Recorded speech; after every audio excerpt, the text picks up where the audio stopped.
Hello mga kabusing! Welcome back to my vlog! So, sawadikap, kapongkap at salam alaikum po dyan mga kabusing. At syempre, welcome to my YouTube channel. At syempre, isang magandang umaga, magandang tanghali. At syempre, sa lahat pong nakikinig po sa aking YouTube channel, hello po. At sana po ay nakasubscribe kayo sa aking YouTube channel. At syempre, huwag na nating patagal mga kabosing ang ating pag-uusapan na kung saan grabe mga kabosing ang pa-welcome nga ng Miss Universe Philippines sa ating pambato na si Atisa Manalo mga kabosing, na kung saan grabe nagsuot siya ng damit ni Mactuma yung sa niya sa final gowns, pero sobrang ganda at sobrang sexy na kanyang katawan mga kabosing, no? Sobrang liit ng kanyang bewang, grabe mga kabosing.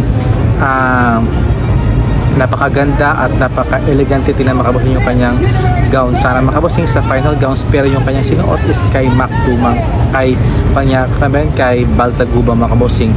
Pero mga kabosing, no, grabe talaga si Atisa Manalo, no? Sobrang ganda na kanyang pinagkita doon mga kabosing sa kanyang pa-welcome nga mga kabosing. At very humble talaga itong si Atisa Manalo when it comes sa kanyang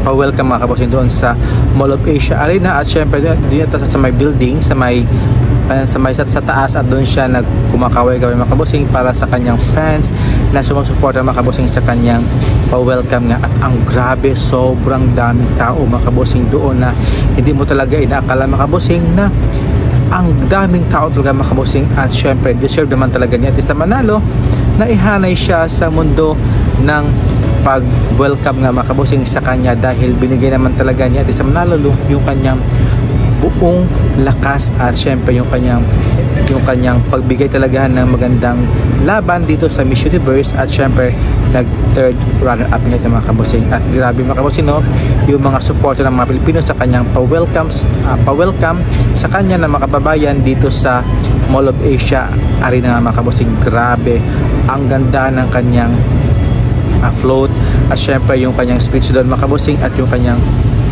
performance nga doon mga kabosing. Grabe talaga, kaya suportado ako kay Atisa Manalo sa kanyang ginawa, na maganda talaga yung kanyang binigay na laban para sa ating mga kabosing. Kasi very proud talaga tayo mga kabosing na si Atisa Manalo ang inilaban nitong Miss Universe nga mga kabosing. Kaya grabe, no, yung kanyang suporta dito, daming tao, daming naghihiyawan sa kanya mga kabosing, yung kanyang fans mga kabosing, at yung mga basher mga kabosing baka nakikinig mga kabosing sa kanyang pa-welcome nga doon sa Mall of Asia mga kabosing. At syempre yung sa building ng mga kabosing na kumakaway siya mga kabosing sa taas ng building niya. At grabe, I'm so happy kay Atisa Manalo na yung kanyang pa-welcome is very talaga daming tao dito mga kabosing. Kaya grabe, I'm saludo ako kay Atisa Manalo, no.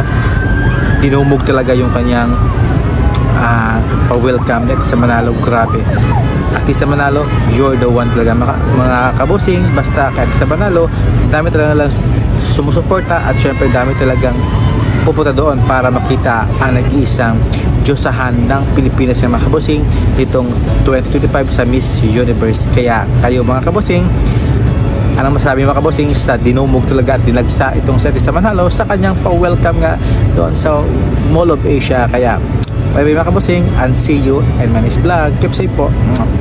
Have a nice day. God bless and kapungkap at syukran nga mga kabosing.